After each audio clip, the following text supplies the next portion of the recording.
Audio and video கிளியரா இருக்கும்னு நெனைக்கிறேன். ஸோ நீங்க கன்ஃபார்ம் பண்ணுங்க. நான் பேசுறது ரொம்ப கிளியரா உங்களுக்கு ஆ கேக்குதா? வீடியோ கிளியரா இருக்கா? அப்படின்றதையும் நீங்க மென்ஷன் பண்ணலாம். ஸோ மெசேஜ் பண்ணலாம் நீங்க.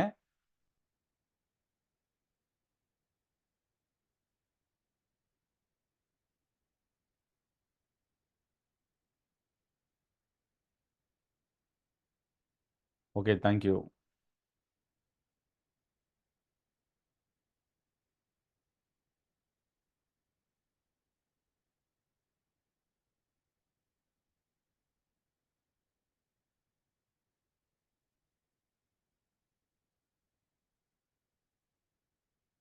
ஆக்சுவலா இன்னியோட செஷன்ல ஒரு மியூச்சுவல் ஃபண்ட நம்ம எப்படி செலக்ட் பண்ணலாம்?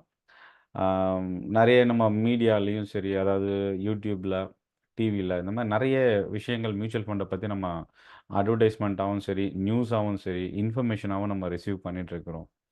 ஆ மியூச்சுவல் ஃபண்ட் எந்த அளவுக்கு பெனிஃபிட் குடுக்கும்? எனக்கு சரியான மியூச்சுவல் ஃபண்ட நான் எப்படி செலக்ட் பண்றது?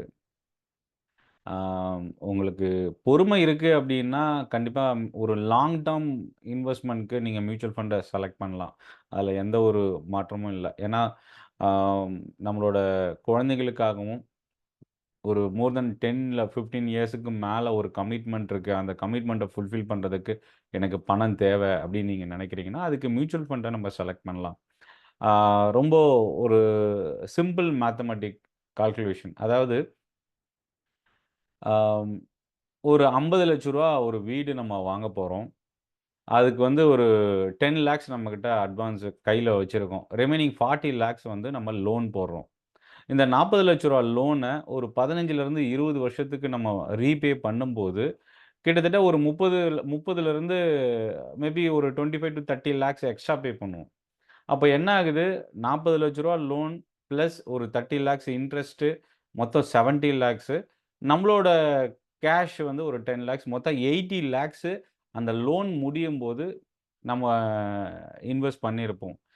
அன்னைக்கு அந்த மேபி அந்த இன்வெஸ்ட்மென்ட் வீடு 80 லேக்ஸ்க்கான வேல்யூ வருமா? அப்படின்றது depends on the real estate பிசினஸ பொறுத்து தான். ஏன்னா லேண்ட் வேல்யூ ஏன்னா ரியல் எஸ்டேட்ட பொறுத்தவரைக்கும் ஒரு சீசனல் பிசினஸ் தான். ஸோ எல்லா டைம்லயும் அ ஆல் சீசனல்லயும் வந்து நமக்கு கன்சிஸ்டன்ட்டா பிரைஸ் வந்து இன்கிரீஸ் ஆயிட்டு இருக்கும்னு சொல்ல முடியாது. கவர்ன்மென்ட் ரெகுலேட்டரி ஆ சேஞ்சஸு, டாக்ஸு, கவர்ன்மென்ட் பாலிசிஸு இதெல்லாம் பொறுத்தும் ரியல் எஸ்டேட் பிசினஸ் வந்து ஆ மூவ் ஆகும். ஸோ அப்போ வந்து என்னன்னா, என்னோட இன்வெஸ்ட்மென்ட் ரூ. 80,00,000 வீடு கட்டுறதுக்கு ஆகுது. அதுக்கு நான் வட்டியோட பே பண்றேன். ஆனா ஆக்சுவல் வேல்யூ வந்து 50 லேக்ஸ் தான். ஒரு ரூ. 50,00,000 வேல்யூ நம்ம இன்னைக்கு பணம் இல்லாததுனால நம்ம என்ன பண்றோம்னா, கடன் வாங்குறோம். கடனுக்கான வட்டி பே பண்றோம். ஸோ அப்போ இதுல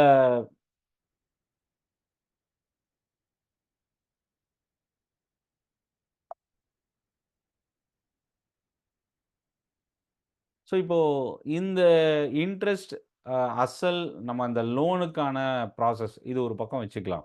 இன்னொரு பக்கம் நம்ம வாங்குன லோனுக்கு வந்து பார்த்தீங்கன்னா, இஎம்ஐ பே பண்ணுவோம்.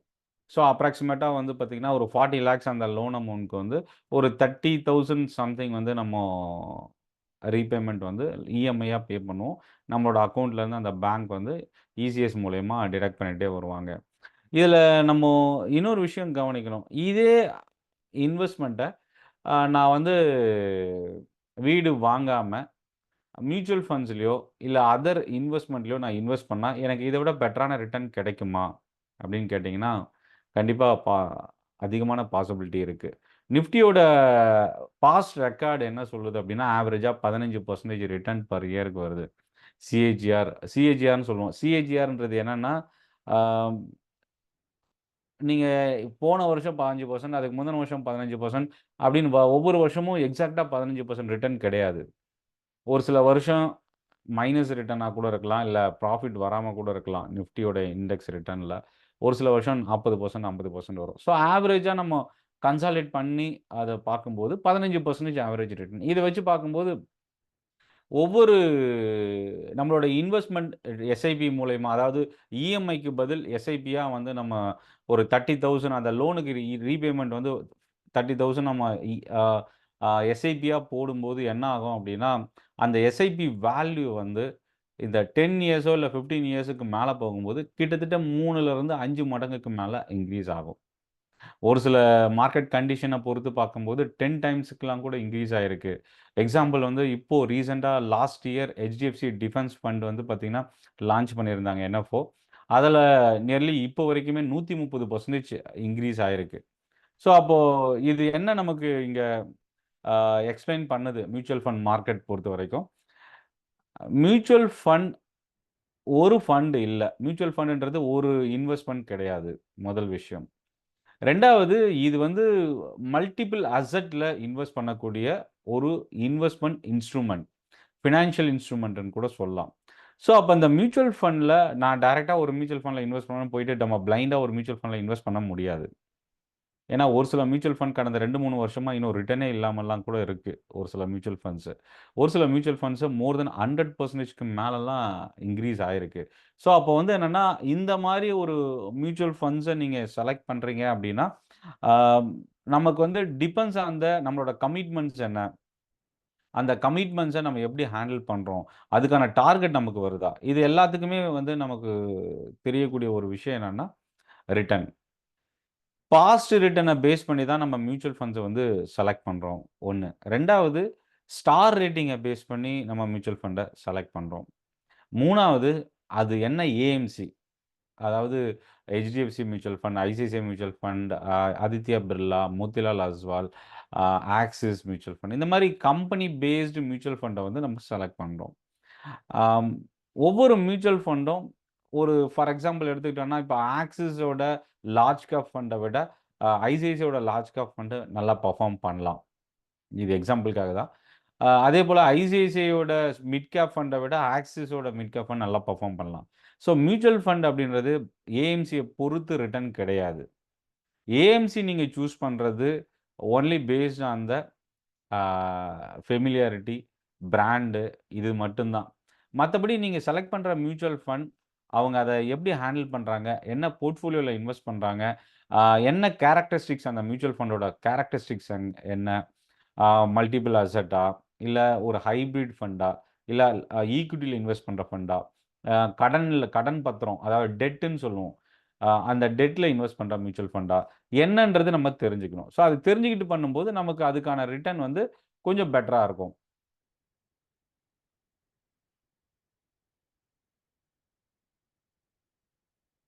இப்போ நம்ம இந்த 1/2 மணி நேர செஷன்ல நம்ம பார்க்க போறது, எனக்கு சரியான ஒரு மியூச்சுவல் ஃபண்ட நான் எப்படி சூஸ் பண்ணலாம்?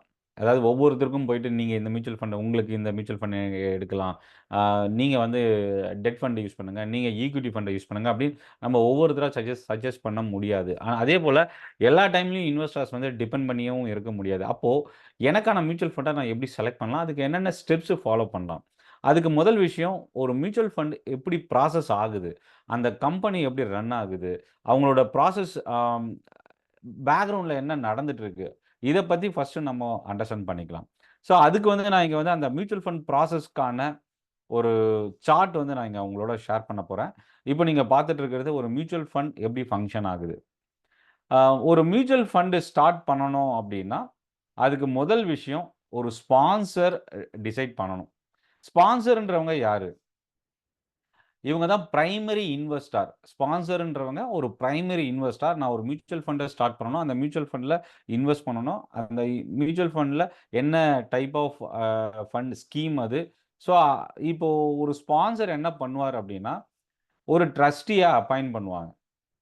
ஸோ, ஃபர்ஸ்ட்டு விஷயம் என்னன்னா, ஒரு ஸ்பான்சர் அப்டின்றவங்க யாரு அப்டின்னா, ட்ரஸ்டிய அப்பாயிண்ட் பண்ணுவாங்க. இவங்க தான் மேஜர் இன்வெஸ்டார் அந்த மியூச்சுவல் ஃபண்ட் ஹவுஸ். அந்த ஏஎம்சியோட மேனேஜ்மென்ட் அப்டின்னு கூட சொல்லலாம். கம்பெனியோட ஓனர் அப்டின்னு கூட சொல்லலாம். இந்த ஸ்பான்சர் என்ன பண்ணுவாங்கன்னா, ஃபர்ஸ்ட்டு ஃபார்ம் பண்ணுவாங்க. ட்ரஸ்டின்றது என்னன்னா, அவங்களோட ரெஸ்பான்சிபிள் என்ன? ஏஎம்சிய மேனேஜ் பண்றது. ஸ்பான்சரோட ஃபண்ட அ எப்படி மேனேஜ் பண்றது? இதெல்லாமே வந்து ஹேண்டில் பண்றது. ஸோ, அப்ப என்னன்னா, பாலிசி டிரைவ் பண்றது, பாலிசி ப்ரொசீஜர் ஃபாலோ பண்றாங்களா? ஃபண்ட் மேனேஜ்மென்ட் எப்படி இருக்கு? கம்ப்ளையன்ஸ் கரெக்ட்டா ஹேண்டில் பண்றாங்களா? இது எல்லாத்தையும் வந்து மேனேஜ் பண்ணக்கூடியது தான் இந்த ட்ரஸ்டியோட ரெஸ்பான்சிபிலிட்டி. Asset management company. இவங்க தான் இந்த மியூச்சுவல் ஃபண்ட ரன் பண்ண போறவங்க. பிசினஸ எக்ஸிக்யூட் அதாவது டிரைவ் பண்ண போறவங்கன்னு சொல்லலாம். ஸோ ஒரு ஆசெட் மேனேஜ்மெண்ட் கம்பெனினா அவங்களுக்கு மேலே ஸ்பான்சர் இருக்காங்க, ட்ரஸ்டி இருக்காங்க. இந்த ட்ரஸ்டி ஸ்பான்சர் 2 பேரும் சேர்ந்து தான் அந்த ஏஎம்சியை டிரைவ் பண்ணுறாங்க. ஏஎம்சி தான் என்டையர் ப்ராசஸை ஹேண்டில் பண்ணுறாங்க. என்னென்ன ப்ராசஸ் ஹேண்டில் பண்ணுறாங்க ஏஎம்சின்னு பார்த்தீங்கன்னா, ஒரு ஃபண்டை மேனேஜ் பண்ணணும். அப்புறம் அந்த ஃபண்ட்ல இன்வெஸ்ட் பண்ணியிருக்கிறவங்களுக்கான ஒரு ஆப்பரேஷனல் கஸ்டமர் சர்வீஸ் வைக்கணும். கம்ப்ளைண்ட்ஸ் ரெகுலேட்டரோட கம்ப்ளைண்ட்ஸு, ப்ராசஸ் ப்ரொசீஜர் கரெக்ட்டா ஃபாலோ ஆகுதா? ஆ ப்ராப்பரான பிரின்சிபிள்ஸ எம்ப்ளாயீஸ் ஃபாலோ பண்றாங்களா? இன்வெஸ்டர்ஸ் வந்து ஏதாவது இஷ்யூஸ் இருக்கா?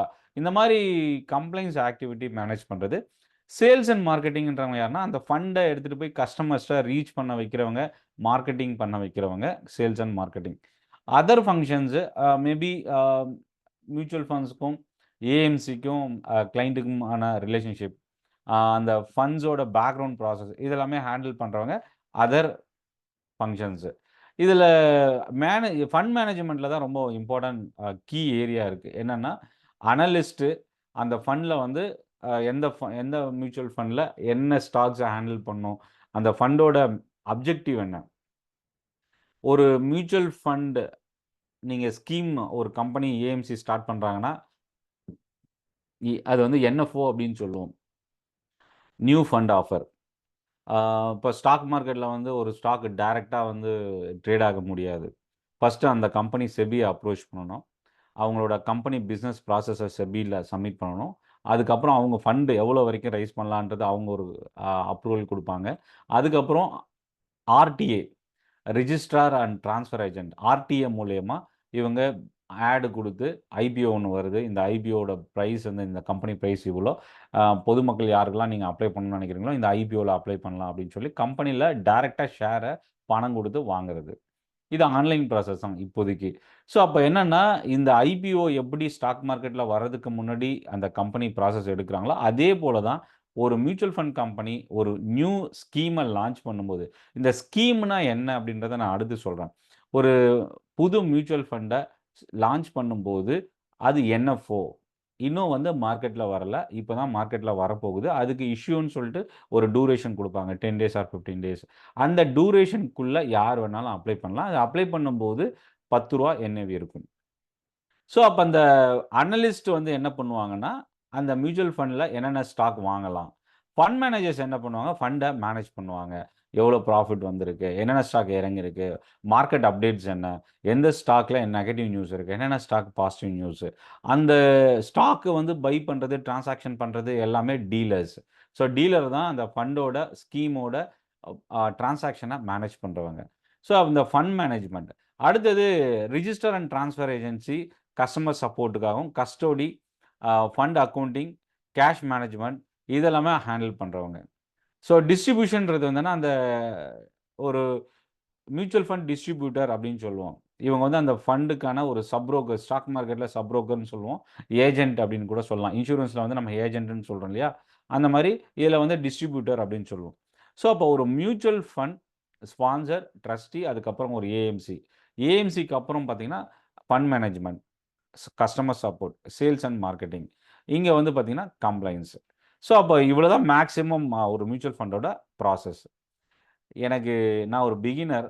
எனக்கு இந்த அளவுக்கு டீட்டெயிலா தெரிஞ்சுக்கணுமா அப்படின்னு கேட்டீங்கன்னா, கண்டிப்பா நீங்க ஒரு மியூச்சுவல் ஃபண்ட்ல எஸ்ஐபியாவோ இல்ல லம்ப் சம்மாவோ நீங்க இன்வெஸ்ட் பண்றீங்கன்னா, இதுல என்ன ப்ராசஸ் இது எப்படி அவங்க பண்றாங்கன்றத கண்டிப்பா நம்ம தெரிஞ்சுக்கணும். ஸோ அந்த ஒரு பேசிக் இன்ஃபர்மேஷன்க்காக தான் இத நான் ஷேர் பண்ணியிருக்கேன்.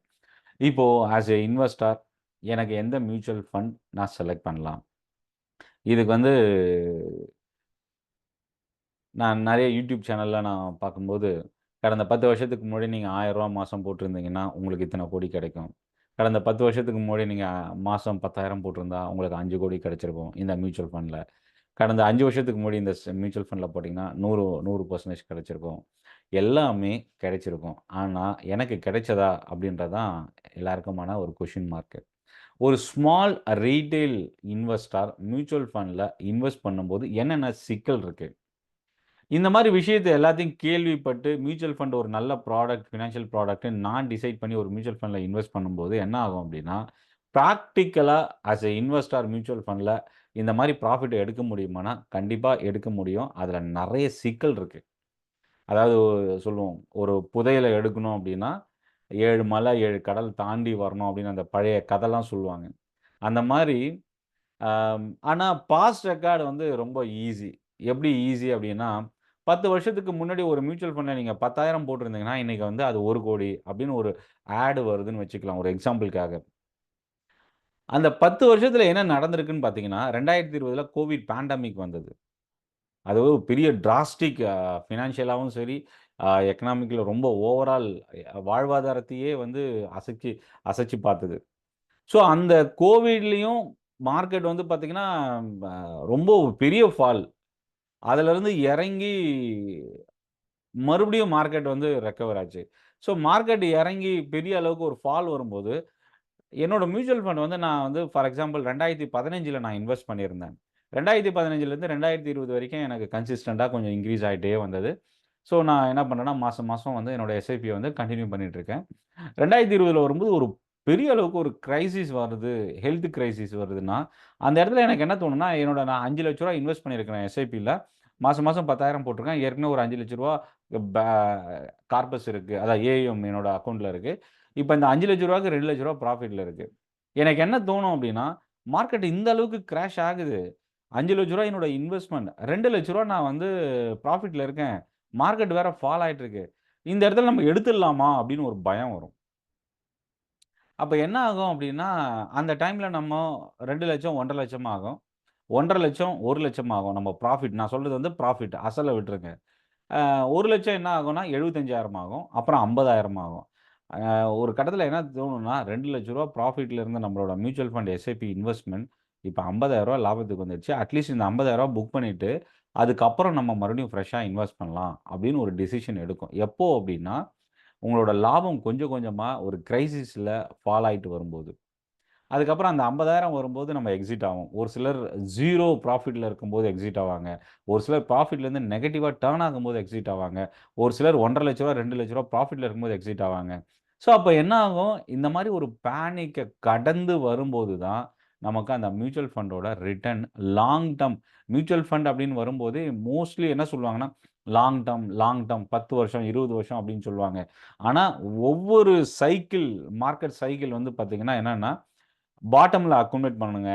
ஆ டாப்ல ரெசிஸ்டன்ஸ்ல டிஸ்ட்ரிபியூட் பண்ணுங்க. மறுபடியும் பாட்டம்ல அக்குமுலேட் பண்ணுங்க. இப்படி தான் மார்க்கெட்டோட சினாரியோ இருக்கு. அப்படி இருக்கும்போது, நான் கன்டினியூஸா மார்க்கெட்ல இன்வெஸ்ட் பண்ணிட்டுருக்கேன். இப்ப மார்க்கெட் நிஃப்டிய எடுத்துக்கிட்டோம் அப்படின்னா, ரெக்கார்ட் ஹைல இருக்கு. 24,500 கிட்ட இப்போ இன்னைக்கு மூவ் ஆயிருக்கு. இந்த மூவ்மெண்ட் மறுபடியும் 22,000, 21,000 வர வரைக்கும் நான் ஏன் என்னோட மியூச்சுவல் ஃபண்ட ஹோல்ட் பண்ணணும்? இப்ப நான் செல் பண்ணிட்டு, இது நான் லாங் டெர்ம்க்கு தான் வச்சிருக்கேன். ஆனா ஹையர் பிரைஸ்ல செல் பண்ணிட்டு மறுபடியும் 20,000 வரும்போது நான் பை பண்ணிக்கிட்டா, அது எனக்கு பெனிஃபிட் தானே! அப்படின்னு நெறைய ஸ்மார்ட்டான கொஷின்ஸ்லாம் இருக்கு. ஆனா இதுல என்னன்னா, செல் பண்றது ரைட் பிளேஸா இருக்கலாம். ப்ராஃபிட் புக் பண்றது சரியான முடிவா இருக்கலாம். அதே மாரி மார்க்கெட் ஃபால் ஆகும்போது, நம்ம எடுத்த டெசிஷன் கரெக்ட்டுன்னு நமக்கு தோணலாம். ஆனா 20,000 21,000 வரும்போது, மறுபடியும் நம்ம என்டர் ஆவோமான்றது தான் ஒரு பெரிய கொஸ்டின் மார்க். என்னென்ன மியூச்சுவல் ஃபண்ட் நம்ம எஸ்ஐபி பண்ணோம்? எவ்வளோ யூனிட்ஸ் வச்சிருந்தோம்? அத ப்ராப்பரா அதே பிரைஸ்ல நம்ம போய் என்டர் ஆக முடியுமா? இந்த மாரி நெறைய கேள்விலாம் இருக்கு. அத கரெக்ட்டாவும் நம்ம பண்ண மாட்டோம். ஏன் அப்டின்னா, 2008 ஜான்வரி, பிப்ரவரில ஃபினான்ஷியல் கிரைசிஸ் ஸ்டார்ட் ஆச்சு. 150, 200% ரிட்டர்ன்ல இருந்த மியூச்சுவல் ஃபண்ட்லாம் மைனஸ்ல போச்சு. ஃபார் எக்ஸாம்பிள் ரூ. 5,00,000 நீங்க மியூச்சுவல் ஃபண்ட்ல இன்வெஸ்ட் பண்ணியிருந்தீங்கன்னா, அது ரூ. 5,00,000 லாபத்துல இருந்து டோட்டல் வேல்யூ ரூ. 10,00,000 இருந்து, அந்த மியூச்சுவல் ஃபண்ட் மறுபடியும் 2,00,000 குறைஞ்சிருக்கு. ஸோ அந்த மாரி ஒரு கிரைசிஸ் எல்லாம் வந்து நம்ம தாண்டி வரும்போது தான், ஒரு லாங் டெர்ம் மியூச்சுவல் ஃபண்ட்ல வர அந்த லாங் டெர்ம் சிஏஜிஆர் அதாவது ரிட்டர்ன் இருக்கு பார்த்தீங்களா? அத நம்மளால அனுபவிக்க முடியும். ஸோ, அப்போ டிவில குடுக்குற அந்த அட்வர்டைஸ்மென்ட்டு, அ அ YouTubeல வர்றது, இது எல்லாமே பாஸ்ட்ல ரொம்ப அட்ராக்டிவா இருக்கும். ஆனா, லைவ்ல நான் இன்னைக்கு இன்வெஸ்ட் பண்ணும்போது, லாஸு இல்ல கிரைசிஸு இல்ல ஒரு பெரிய மார்க்கெட் கிராஷ் வந்தாலும், என்னால சமாளிக்க முடியுமா? அத வந்து நம்ம மேனேஜ் பண்ணணும் அப்டின்னா, கண்டிப்பா லம்ப் சம் அமௌண்ட்ட ரொம்ப ஹைல இருக்கும்போது இன்வெஸ்ட் பண்றத குறைச்சுக்கலாம். லம்ப் சம்முக்கு பதில் நீங்க ஒரு பார்ஷியல் அமௌண்ட்ட பிரிச்சு கொஞ்சம் கொஞ்சமா நீங்க ஆட் பண்ணிட்டு வரலாம். ஸோ எனக்கு தெரிஞ்ச ஒரு என்னோட கிளையண்ட் ஒருத்தர் என்ன பண்ணுவாருன்னா, என்னைக்கெல்லாம் மார்க்கெட் இறங்குது மோர் தென் 1% ஆர் 0.5% எங்கெல்லாம் மார்க்கெட் ஃபால் ஆகுதோ, அன்னைக்கு வந்து கொஞ்சம் கொஞ்சமா ஆட் பண்ணிட்டே வருவாரு. என்னைக்கெல்லாம் இன்கிரீஸ் ஆகுதோ, மார்க்கெட் ஒரு 5% 10% இன்வெஸ்ட் பண்ணதுக்கப்புறம் ஒரு 5% 10% இன்க்ரீஸ் ஆகுதோ, அந்த டைம்ல கொஞ்சம் கொஞ்சமா எக்ஸிட் ஆவார். ஷார்ட் டெர்ம் மியூச்சுவல் ஃபண்ட்ஸு ஒரு ஸ்டாக்ல இன்வெஸ்ட் பண்ணி எக்ஸிட் ஆகுற மாரி பண்ணுவார். ஸோ இந்த மாரி மியூச்சுவல் ஃபண்ட்ஸ் பண்றவங்களும் இருக்கிறாங்க. ஸோ இப்போ இப்போ ரொம்ப இம்பார்ட்டன்ட் என்னன்னா, லாங் டெர்ம் நீங்க போறீங்கன்னா, இந்த கிராஷ் எல்லாம் நான் என்னால சமாளிச்சுக்கிறேன் அப்படின்னு உங்களுக்கு வரும்போது, நீங்க இந்த மியூச்சுவல் ஃபண்ட் லாங் டெர்ம்க்கு ஸ்டார்ட் பண்ணலாம். நான் இன்னைக்கு லாங் டெர்ம்க்குன்னு ஸ்டார்ட் பண்ணிட்டு, ஒரு பெரிய கிராஷ் வரும்போது பயந்து நான் எக்ஸிட் ஆகும்போது என்ன ஆகும்? நம்ம ஹையர் ப்ராஃபிட்ல நெறைய ப்ராஃபிட் நம்மளோட அதான் மியூச்சுவல் ஃபண்டோட அப்ரிசியேஷன பார்த்துட்டு, அது குறையும்போது நமக்கு ஒரு பேனிக் பயம் வரும். அந்த பயம் தான் அந்த மியூச்சுவல் ஃபண்ட்லேருந்து எக்ஸிட் ஆகுறதுக்கு நமக்கு இன்ஃப்ளூயன்ஸ் பண்ணும். 2வது விஷயம், இந்த கிராஷ்ல இந்த மாரி ஃபால் வந்தாலும் என்னால எஸ்ஐபிய நான் ஸ்டாப் பண்ணாம போகணுன்றது நெறைய பேர் அட்வைஸ் குடுப்பாங்க. அது எல்லாமே கேட்கறதுக்கு நல்லாருக்கும். ஆனா, அந்த பணத்த போட்டு நம்ம இன்வெஸ்ட் பண்றதுன்றது பெரிய விஷயம் கிடையாது. ஏன்னா, எஸ்ஐபி, இஎம்ஐ மாரி போயிட்டே இருக்கும். ஆனா, ஏற்கனவே இருக்கிற கார்பஸ் இருக்கு பாருங்க, அதோட ப்ராஃபிட் இருக்கு பாருங்க, அது குறைய குறைய தான் நம்மளால அக்செப்ட் பண்ணிக்க முடியாது. ஸோ, அதுதான் நம்ம மியூச்சுவல் ஃபண்ட்லேருந்து எக்ஸிட் ஆகுறதுக்கு ஒரு முக்கியமான காரணமா இருக்கு. ஆம். அப்போ வந்து இந்த கிராஷ் எல்லாம் என்னால சமாளிக்க முடியாதா? அப்படின்னு கேட்டீங்கன்னா, கண்டிப்பா சமாளிக்க முடியும். எப்போ அப்படின்னா, நான் வந்து இன்னைக்கு ஒரு ஹோட்டல் போறேன். அந்த ஹோட்டல்ல வந்து பார்த்தீங்கன்னா, ஒரு ₹1000 நான் செலவு பண்றேன். ஸோ, இப்ப அந்த இடத்துல வந்து பார்த்தீங்கன்னா, ஒரு ₹500 வந்து நான் ரெட்யூஸ் பண்ணிட்டு, ₹500 எக்ஸ்பென்ஸ மெயின்டெயின் பண்ணிட்டு, ரிமைனிங் ₹500 வந்து நான் மியூச்சுவல் ஃபண்ட்ல ஆட் பண்றேன்.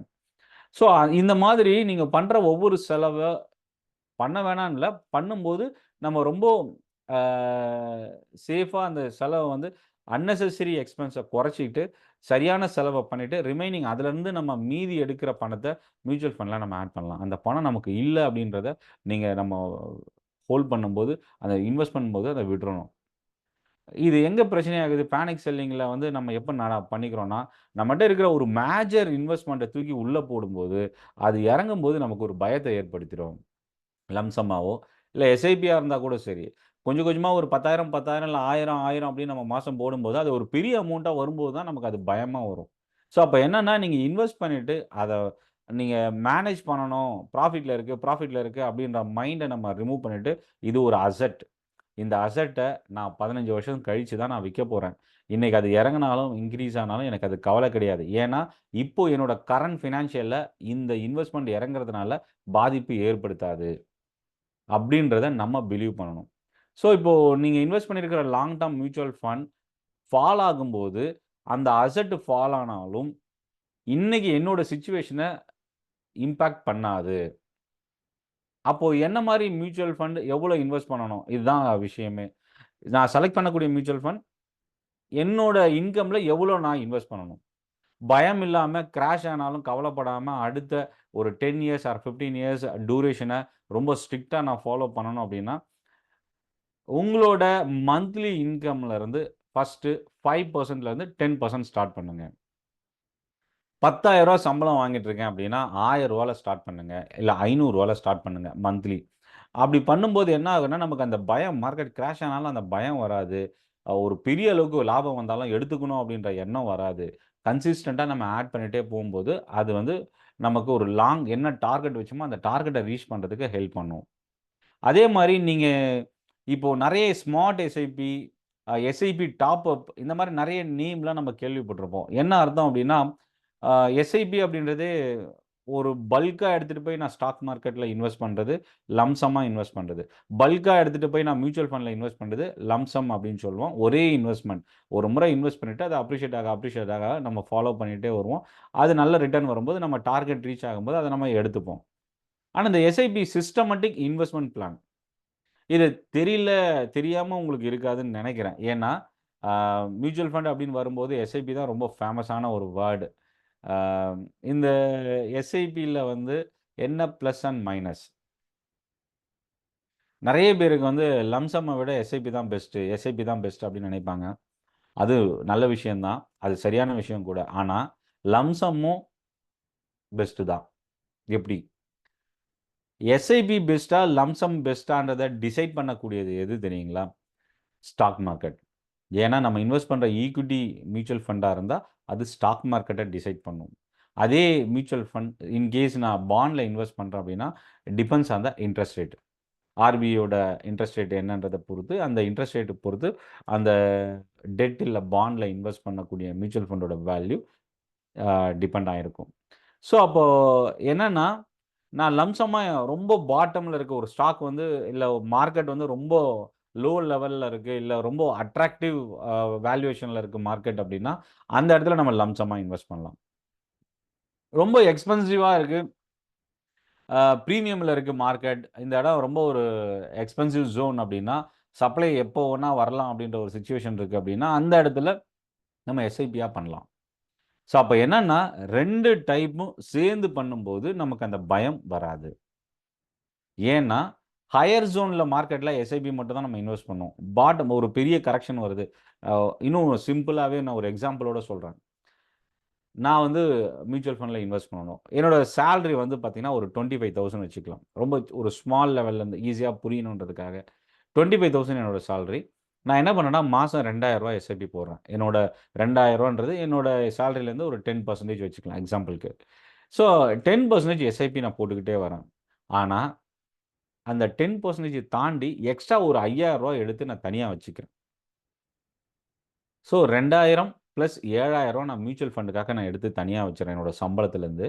அதில 2000 மட்டும் தான் நான் மியூச்சுவல் ஃபண்ட்ல எஸ்ஐபியா எனக்கு போயிட்டுருக்கு. ரிமைனிங் 5,000 மியூச்சுவல் ஃபண்டுக்காக நான் ஒரு பேங்க் வச்சிருக்கேன். அந்த பேங்க்ல வந்து தனியா கேஷாவே ஹோல்ட் பண்ணிக்கிறேன்.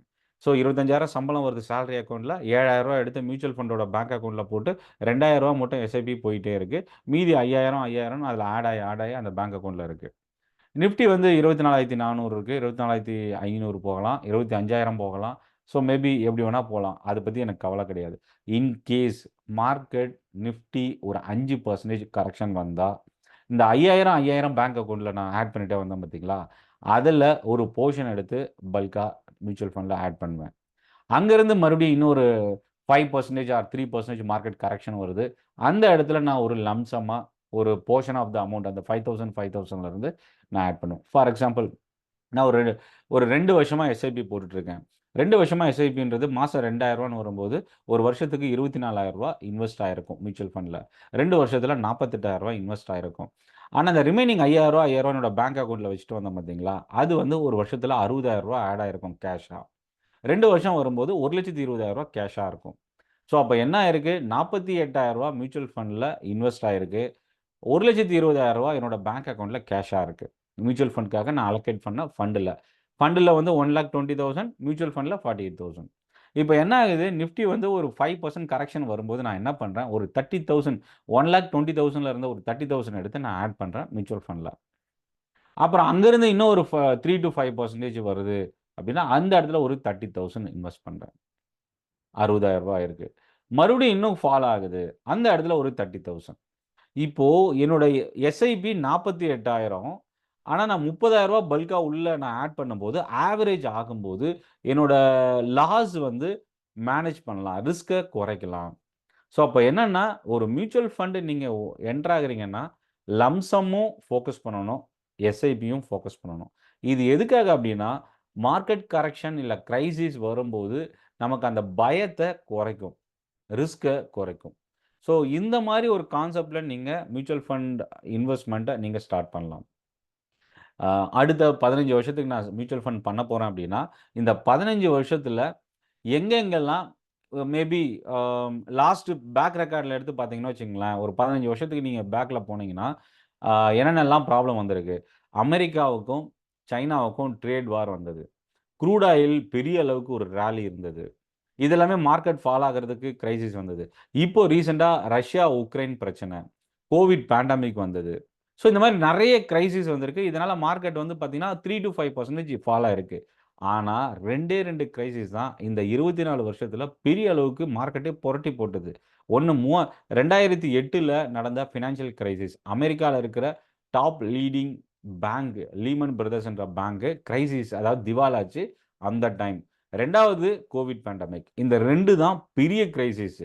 ஸோ, இப்ப அடுத்து பெரிய கிரைசிஸ் வர வாய்ப்பு இருக்கு, வாய்ப்பில்ல அப்டின்லாம் நம்ம சொல்ல முடியாது. ஏன்னா, ஒவ்வொரு 10 இயர்ஸ், 15 இயர்ஸ்க்கு ஒரு முறை ஒரு கிரைசிஸ் வரும்.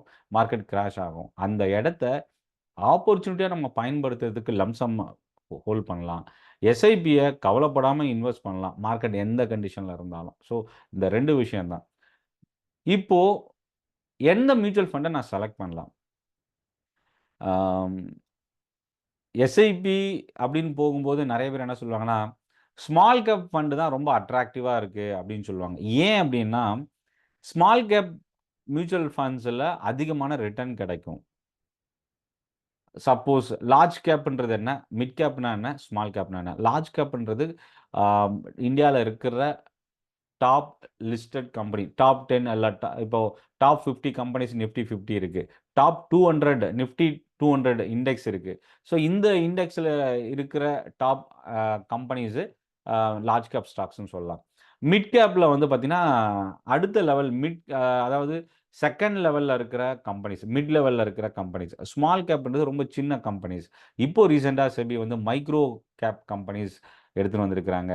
ஸோ எஸ்எம்இ அ ஐபிஓலாம் இப்போ லான்ச் ஆகி வந்துட்டுருக்கு. ஸோ இந்த மாரி சின்ன சின்ன கம்பெனி வரைக்கும் ஆப்பர்ச்சுனிட்டி ஸ்டாக் மார்க்கெட்ல இன்வெஸ்ட் பண்றதுக்கு நமக்கு ஆஸ் எ இன்வெஸ்டரா இருக்கு. அப்போ இந்த ஸ்மால் கேப் கம்பெனில என்ன பிளஸ் அப்டின்னா, ரூ. 10 இருக்கிற ஷேர் ரூ. 50 ஆகும். ரூ. 10 இருக்கிற ஷேர் ரூ. 50 ஈஸியா மாறும். ரூ. 50 இருக்கிற ஷேர் ரூ. 10 ஈஸியா வந்துரும். அப்போ வந்து என்னன்னா, ரிவார்டும் அதிகம், ரிஸ்க்கும் அதிகம். இந்த மாரி கம்பெனிஸ நம்ம சூஸ் பண்ணும்போது, அதுக்கான ரிஸ்க்கும் அதிகமா இருக்கும். இல்ல ஸ்மால் கேப் கம்பெனி எப்ப நமக்கு அதிகமான பெனிஃபிட் குடுக்கும் அப்டின்னா, மார்க்கெட் தொடர்ந்து இன்கிரீஸ் ஆயிட்டு இருக்கும்போது, ஸ்மால் கேப் கம்பெனி தான் நமக்கு கை குடுக்கும். மார்க்கெட் இறங்கும்போது, குடுத்த கைய அப்படியே உதறி தள்ளிடும். ஏன்னா, மார்க்கெட் இறங்கும்போது, முதல்ல இறங்குறது ஸ்மால் கேப் கம்பெனிஸ் தான். கரெக்ஷன் வரும்போது, அ எக்ஸாம்பிள் எடுத்துக்கிட்டீங்கன்னா, நிஃப்டி 2% இன்னைக்கு இறங்கியிருக்கு. ஒரு பேச்சுக்காக, ஒரு எக்ஸாம்பிள்க்காகன்னு வச்சுக்கலாம். நிஃப்டி 2% இறங்கியிருக்கும்போது, ஆம் ஐடி ஸ்டாக்ஸு அ State Bank of India, ICICI Bank, Axis Bank, Reliance, Infosys, TCS இந்த மாரி டாப் நிஃப்டி 50 கம்பெனிஸ்ல 2லேருந்து 3% 1% ந 4% இந்த மாரி இந்த நிஃப்டி 2%ல 3% ஆர் 4% இல்ல 1% இந்த மாரிக்குள்ள தான் அந்த நிஃப்டி 50 ஸ்டாக்ஸ்ல ஃபால் இருக்கும். ஆனா ஸ்மால் கேப் பக்கம் போனீங்கன்னு வச்சுக்கங்களேன், 2% நிஃப்டி இறங்குதுன்னா, ஸ்மால் கேப் ஸ்டாக்ஸ்லாம் 10% 12% இறங்கும். 5% 6% இறங்கும். அதுக்கு எக்ஸாம்பிள் வந்து இப்போ ரீசென்ட்டா எலக்ஷன் ரிசல்ட் வந்தது. அந்த டைம்லாம் நீங்க பார்த்துருக்கலாம். நிஃப்டியோட ஃபால் எப்படி இருந்தது? பேங்க் ஸ்டாக்ஸ்ல எப்படி ஃபால் இருந்தது? அதுல அதிகமா பாதிப்படைஞ்சது small cap, mid cap stocks தான். ஸோ அதனால மார்க்கெட் இறங்கும்போது நம்மளோட என்ஏவி வேல்யூ பெரிய அளவுக்கு ஒரு டிராஸ்டிக் ஃபால் இருக்கும். அத நம்ம மேனேஜ் பண்றதுக்கு தெரிஞ்சிருக்கணும். அதனால தான் என்ன சொல்லுவாங்கன்னா, நீங்க மியூச்சுவல் ஃபண்ட், லாங் டெர்ம் இந்த 2 விஷயத்த அப்ஜெக்டிவா வச்சிருக்கீங்கன்னா, உங்களோட மேஜர் போர்ட்ஃபோலியோ அலோகேஷன் வந்து லார்ஜ் கேப் ஸ்டாக்ஸ்ல இருக்கணும். 1. 2வது டைவர்சிஃபைட் போர்ட்ஃபோலியோ இருக்கணும். 3வது சேஃபான ரிஸ்க் வந்து ஃபோக்கஸ் பண்ணி நம்மளோட மியூச்சுவல் ஃபண்ட செலக்ட் பண்ணணும்.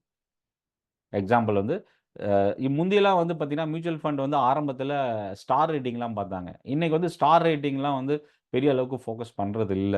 அத தாண்டி என்னென்ன போர்ட்ஃபோலியோல இன்வெஸ்ட் பண்றாங்க, அந்த போர்ட்ஃபோலியோட பாஸ்ட் பெர்ஃபார்மன்ஸ் என்ன, அந்த மியூச்சுவல் ஃபண்டோட ஏஎம்சி யாரு, எந்த கம்பெனியோட மியூச்சுவல் ஃபண்டு, இந்த ஸ்கீம் எங்க இன்வெஸ்ட் பண்றாங்க, ஸ்கீமோட அப்ஜெக்டிவ் என்ன?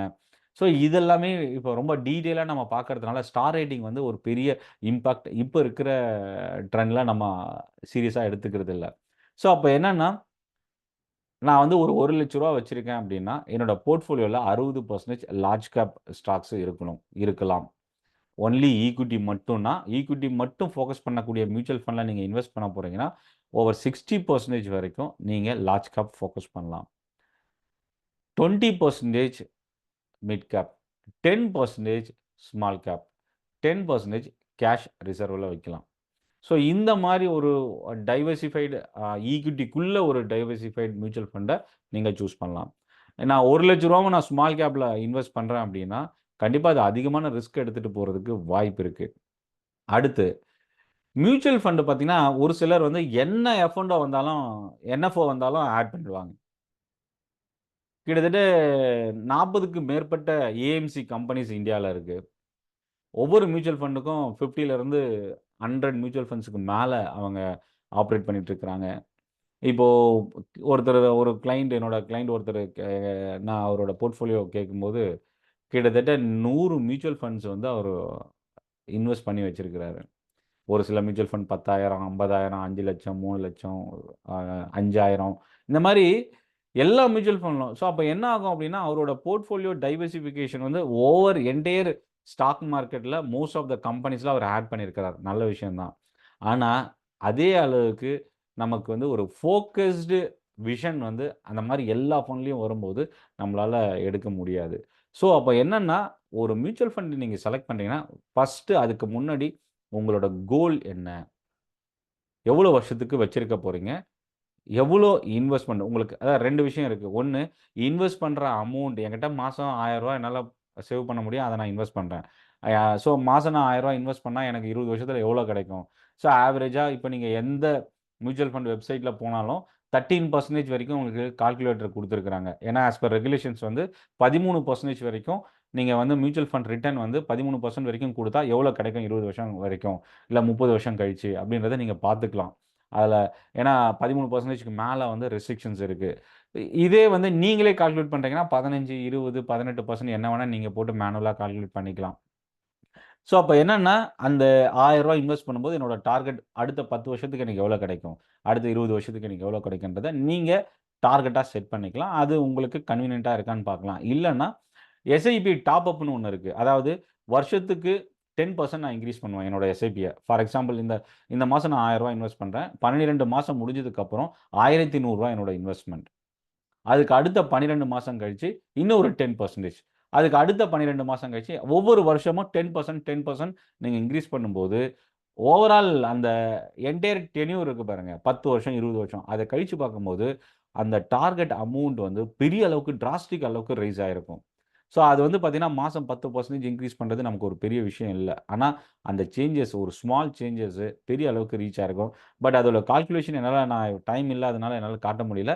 இந்த மியூச்சுவல் ஃபண்டோட அடுத்த செஷன்ல நான் உங்களுக்கு இன்னும் டீட்டெயிலா ஒரு மியூச்சுவல் ஃபண்ட் இன்வெஸ்ட் பண்ணா என்ன நடக்குது? எவ்வளோ இன்வெஸ்ட் பண்ணா எவ்வளோ கிடைக்கும்? இத கால்குலேட்டரோட நான் அடுத்த செஷன்ல உங்களுக்கு எக்ஸ்ப்ளைன் பண்றேன்.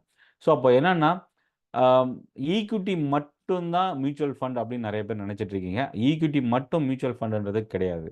One of the asset class தான் equity market. Mutual fund money மார்க்கெட்ல இன்வெஸ்ட் பண்றாங்க. கார்ப்பரேட் பாண்ட்ல இன்வெஸ்ட் பண்றாங்க. கமாடிட்டி ப்ராடக்ட் கோல்டு, சில்வர்ல இன்வெஸ்ட் பண்றாங்க. ட்ரெஷரில இன்வெஸ்ட் பண்றாங்க. கவர்ன்மென்ட் பாண்ட்ஸ்ல இன்வெஸ்ட் பண்றாங்க. சவரன் கோல்ட் பாண்ட்ல இன்வெஸ்ட் பண்றாங்க. ஸோ ரியல் எஸ்டேட்ல இன்வெஸ்ட் பண்றாங்க. மியூச்சுவல் ஃபண்ட்ஸ் வந்து ரியல் எஸ்டேட்ல இன்வெஸ்ட் பண்ணக்கூடிய மியூச்சுவல் ஃபண்ட்ஸ் இருக்கு. இத தவிர தீமேட்டிக் ஃபண்ட்ஸ்ன்னு இருக்கு. தீமேட்டிக்னா என்னன்னா, ஆட்டோ செக்டார்ல மட்டும் இன்வெஸ்ட் பண்ணக்கூடிய மியூச்சுவல் ஃபண்ட்ஸ். ஃபார்மா செக்டார்ல மட்டும் இன்வெஸ்ட் பண்ணக்கூடிய மியூச்சுவல் ஃபண்ட்ஸ். ஆ எஃப்எம்சிஜி ஸ்டாக்ஸ்ல மட்டும் இன்வெஸ்ட் தீமேட்டிக் ஸ்டாக்ன்னு சொல்லுவாங்க. பர்ட்டிகுலரா ஒரு இண்டஸ்ட்ரியில மட்டும் இன்வெஸ்ட் பண்ணக்கூடிய மியூச்சுவல் ஃபண்ட். இது வந்து உங்களோட என்டையர் போர்ட்ஃபோலியோல 3 டூ 4%க்கு மேல இன்கிரீஸ் ஆகாம பார்த்துக்கங்க. ஏன்னா, ஒரே பர்ட்டிகுலர் இண்டஸ்ட்ரியில உங்களோட இன்வெஸ்ட்மென்ட் அதிகமாகும்போது, அது ரிஸ்க்கும் சேர்ந்து அதிகமாகறதுக்கு வாய்ப்பு இருக்கு. ஸோ, அப்ப என்ன பண்ணலாம் அப்டின்னா, நான் கோல்டுல இன்வெஸ்ட் பண்ற ஒரு மியூச்சுவல் ஃபண்ட் செலக்ட் பண்றேன். ஈக்விட்டில இன்வெஸ்ட் பண்ற ஒரு மியூச்சுவல் ஃபண்ட செலக்ட் பண்றேன். இல்ல நான் மல்டி அசெட்ல இன்வெஸ்ட் பண்ற மியூச்சுவல் ஃபண்ட் நான் செலக்ட் பண்றேன். அப்படி போம்போது என்ன ஆகும் அப்படின்னா, பிரச்சனை டைவர்சிஃபைட் அலோகேஷன் நல்லா பண்ணியிருப்பாங்க. ஈக்விட்டில ஒரு 40%, கோல்டுல ஒரு 20%, பாண்ட்ல ஒரு 30% பண்ணியிருப்பாங்க. ஆனா, அவங்க ஈக்விட்டில வச்சிருக்கிற ஸ்டாக்ல பெரிய அளவுக்கு ரிட்டர்ன் இல்லாம போகலாம். இல்ல அவங்க சூஸ் பண்ணியிருக்கிற கம்பெனி சரியில்லாம இருக்கலாம். அதனால நீங்க என்ன பண்ணலாம்னா, உங்களோட மியூச்சுவல் ஃபண்ட நீங்களே மல்டி அசெட் மியூச்சுவல் ஃபண்டா செக்ரிகேட் பண்ணிக்கலாம். ஃபர்ஸ்ட்டு ஒரு மியூச்சுவல் ஃபண்ட் ₹1000க்கு ஒரு லார்ஜ் கேப் ஸ்டாக்ஸ்ல இன்வெஸ்ட் பண்ணுங்க. ரூ. 500 ஸ்மால் கேப் ஸ்டாக்ல இன்வெஸ்ட் பண்ணுங்க. ரூ.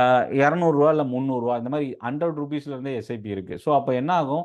உங்களோட இன்வெஸ்ட்மென்ட்ட நீங்க செக்ரிகேட் பண்ணி கோல்டு மியூச்சுவல் ஃபண்ட்ல ஒரு ₹1000 லார்ஜ் கேப்ல ஒரு ₹5000 இந்த மாரி நீங்களே செக்ரிகேட் பண்ணலாம். ஸோ இப்போ என்ன ஆகும்? இதுல என்ன அட்வான்டேஜ் அப்டின்னா, மல்டி அசெட் போறதுக்கும், தனித்தனியா நீங்க செப்பரேட் இன்வெஸ்ட்மென்ட்ல இருக்கக்கூடிய மியூச்சுவல் ஃபண்ட தனித்தனியா வாங்குறதுக்கும் என்ன வித்தியாசம் அப்டின்னா, அ ஈக்விட்டி மியூச்சுவல் ஃபண்ட்ல பெஸ்ட் மியூச்சுவல் ஃபண்ட் எது?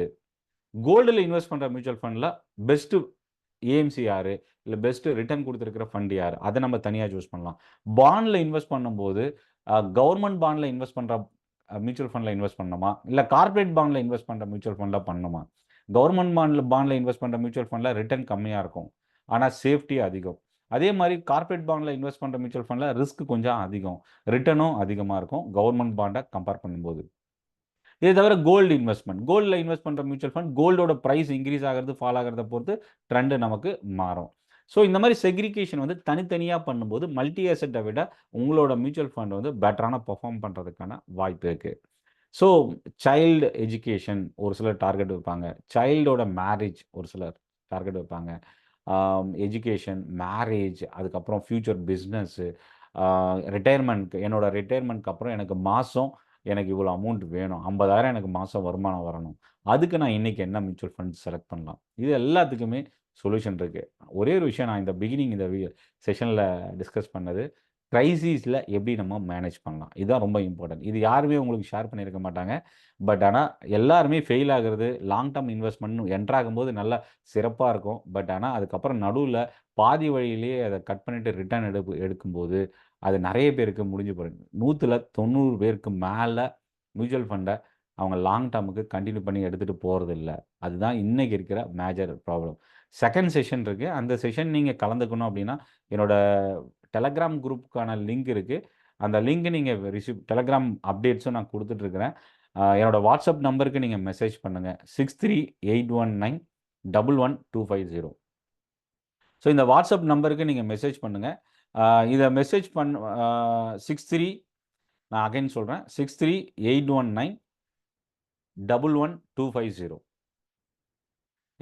உங்களோட மெசேஜ், உங்க ஃபீட்பேக்கும் நீங்க எனக்கு ஷேர் பண்ணுங்க. செகண்ட் செஷன் வரும்போது, நான் உங்களுக்கு அகைன் லிங்க் நான் ஷேர் பண்றேன். இந்த செஷன் யூஸ்ஃபுல்லா இருக்கும்னு நெனைக்கிறேன். உங்களோட கொஷின்ஸ் எதா இருந்தாலும் நீங்க போஸ்ட் பண்ணலாம்.